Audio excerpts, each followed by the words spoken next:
আসসালামু আলাইকুম। ক্লাস 8-এর সুপ্রিয় শিক্ষার্থীবৃন্দ, আশা করছি তোমরা প্রত্যেকেই ভীষণ ভালো আছো। লার্নিং উইথ এপিআর আজকের আয়োজনে তোমাদের সবাইকে স্বাগত জানাচ্ছি। আমরা আজকে আলোচনা করছি তোমাদের ইউনিট 8-এর লেসন 3-এর পার্ট বি এর যে টেক্সটটা ছিল সেই টেক্সটের বাকি অংশটুকু থেকে, এবং আমাদের পেজ নাম্বার হচ্ছে 104। এবং এর আগের ভিডিওতে আমি এই টেক্সটার এইটুকু অংশ পর্যন্ত বিস্তারিত আলোচনা করেছি। সেই আলোচনাটা যদি তোমাদের কারো দেখার প্রয়োজন বলে মনে হয় তাহলে আমার প্লেলিস্টে গিয়ে দেখে নিতে পারো, এবং তোমাদের সুবিধার্থে প্লেলিস্টের লিঙ্কটা আমি কমেন্ট বক্সে দিয়ে রেখেছি। তো চলো আজকের আলোচনা শুরু করি।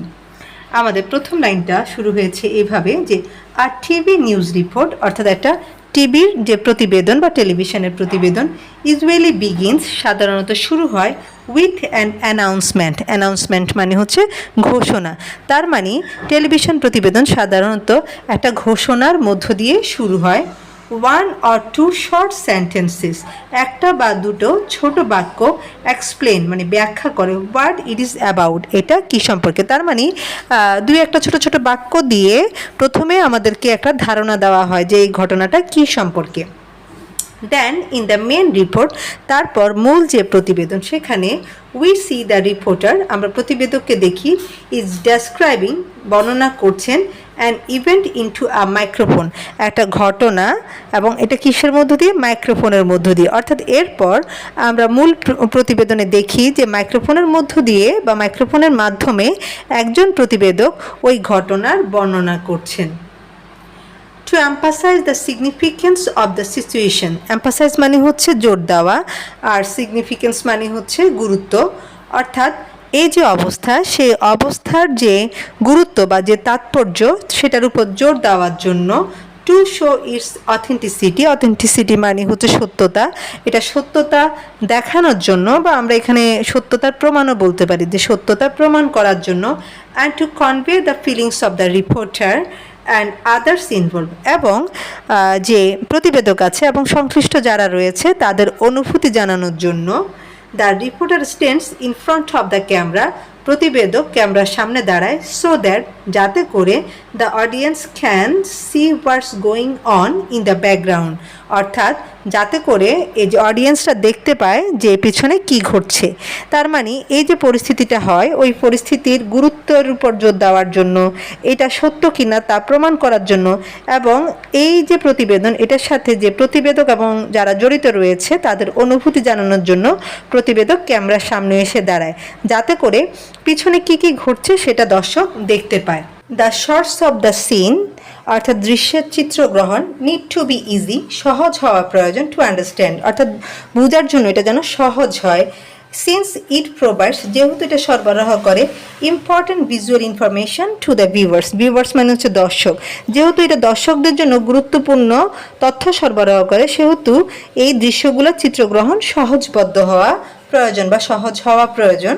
It depends on the skills of the camera operator, depend on মানে হচ্ছে নির্ভর করা, এবং এটা ক্যামেরা অপারেটরের দক্ষতার উপরেই নির্ভর করে। তার মানে আমরা এই যে খবরগুলো দেখি টিভিতে, হ্যাঁ, যেটা হচ্ছে একজন রিপোর্টার এসে পড়ে শোনান এবং পেছনে আমাদেরকে দেখানো হয় স্ক্রিনে, তাই না, যে এটার ঘটনাগুলা কি সেটা কিন্তু দেখানো হয়। তো এখন বোঝানো হচ্ছে যে এই ধরনের ঘটনাগুলা যখন দৃশ্যায়ন করা হয় বা ক্যামেরাবন্দি করা হয় তখন যেন এটা দর্শকরা সহজে বুঝতে পারে সেইভাবেই যেন তৈরি করা হয়, এবং এই জিনিসটার জন্য ক্যামেরা অপারেটরের দক্ষতা খুব বেশি প্রয়োজন। এর পরের অংশে বলছে ইন আ টিভি রিপোর্ট, অর্থাৎ একটা টেলিভিশন প্রতিবেদনে, there are usually comments or opinions, comment বা ওপিনিয়ন মানে হচ্ছে মতামত, অর্থাৎ এখানে কি থাকে, মন্তব্য থাকে বা মতামত থাকে, ফ্রম 1 to 4 পার্সন, 1 থেকে 4 জন ব্যক্তির, হু আর রিলেটেড, যারা এটার সাথে জড়িত বা সম্পৃক্ত। অর্থাৎ একটা টেলিভিশন প্রতিবেদনে সাধারণত 1 থেকে 4 জন সংশ্লিষ্ট ব্যক্তির মতামত থাকে বা মন্তব্য থাকে। This statements can be for or against a particular topic, particular মানে হচ্ছে সুনির্দিষ্ট, অর্থাৎ এই যে আমরা মতামতগুলো নিই বা বিবৃতিগুলো, এগুলো হচ্ছে নির্দিষ্ট কোনো বিষয়ের পক্ষে বা বিপক্ষে হতে পারে, কেউ পক্ষে বলবে কেউ বিপক্ষে বলবে, এটাই তো স্বাভাবিক। TV news report can use graphics, অর্থাৎ এই যে টিভির যে প্রতিবেদন এগুলা হচ্ছে গ্রাফিক ব্যবহার করতে পারে, লাইক যেমন charts, tables, graphs or archive materials like old photos or videos।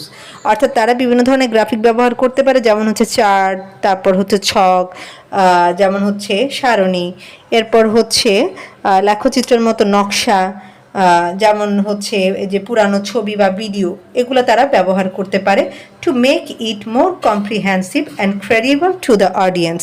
তো কম্প্রিহেন্সিভ মানে হচ্ছে সহজবোধ্য, ক্রেডিবল মানে হচ্ছে বিশ্বাসযোগ্য।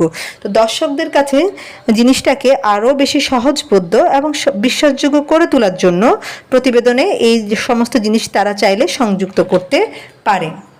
In the concluding part অর্থাৎ শেষাংশে the reporter summarizes the possible outcomes of the story। Summarizes মানে হচ্ছে সংক্ষেপে বলা বা সারাংশ তুলে ধরা আর কি। অর্থাৎ শেষ অংশে প্রতিবেদক কি করে, এই যে ঘটনা এটার পসিবল আউটকামস মানে সম্ভাব্য যে পরিণতি হতে পারে সেটার একটা সারাংশ তুলে ধরেন। আর live coverage of a news is different, অর্থাৎ কোনো সংবাদের যে সরাসরি প্রতিবেদন এটা ভিন্ন রকম। Everything has to be finished on the spot, এখানে সমস্ত কিছু ঘটনাস্থলে শেষ করতে হয় বা সম্পন্ন করতে হয়। And news video is aired instantly, instantly মানে হচ্ছে তাৎক্ষণিক, এবং তাৎক্ষণিকই কী করা হয়, এই যেটা দেখানো হয়, প্রচারিত হয়। অ্যান্ড ইন মোস্ট কেসেস, এবং অধিকাংশ সময় without much pre planning. Pre planning মানে হচ্ছে পূর্ব পরিকল্পনা, অর্থাৎ অধিকাংশ ক্ষেত্রে পূর্ব প্রস্তুতি বা পূর্ব কোনো পরিকল্পনা ছাড়াই এই যে প্রতিবেদন এগুলার ভিডিও তাৎক্ষণিকভাবে প্রচারিত হয়ে থাকে। পরবর্তী পেজে চলে যাচ্ছি এবং সেখানে বলছে there is no chance of editing, অর্থাৎ এখানে সম্পাদনার কোনো সুযোগ থাকে না। And very little chance for retaking the shot here, এবং পুনরায় যে চিত্রগ্রহণের ব্যাপার, হ্যাঁ এটারও সুযোগ খুবই কম থাকে। কুইক ইন্টেলিজেন্ট ডিসিশনস, অর্থাৎ তাৎক্ষণিক যে বিচক্ষণ বা বুদ্ধিবৃত্তিক যে সিদ্ধান্ত বা উপস্থিত বুদ্ধিবৃত্তিক সিদ্ধান্ত। অ্যান্ড প্রম্পট ম্যানেজমেন্ট, এবং তাৎক্ষণিক ব্যবস্থাপনা। প্রম্পট মানে হচ্ছে যেটা আমরা খুব দ্রুত করি আর কি, বা ত্বরিত গতিতে যেটা করি সেটা। অফ রিকোয়ার্ড টেকনিক্যাল অ্যাসিস্ট্যান্স, এবং কৌশলগত যে সহায়তা, প্রয়োজনীয় কৌশলগত সহায়তা ইন এ সিচুয়েশন, ওই পরিস্থিতিতে determines the quality of live reports, অর্থাৎ এই যে সরাসরি যে প্রতিবেদন এটার মান নির্ধারণ করে। তার মানে এই যে আমাদের উপস্থিত যে বুদ্ধিবৃত্তিক সিদ্ধান্ত, তারপর যে কোনো সমস্যার ক্ষেত্রে বা পরিস্থিতিতে প্রয়োজনীয় কৌশলগত সহায়তা, তাৎক্ষণিক ব্যবস্থাপনা, এগুলাই হচ্ছে সরাসরি যে প্রতিবেদনগুলো দেখানো হয় সেগুলার মান নির্ধারণ করে। Reporters need to be careful, অর্থাৎ প্রতিবেদকদেরকে সতর্ক থাকতে হয় বা সতর্ক হওয়া প্রয়োজন।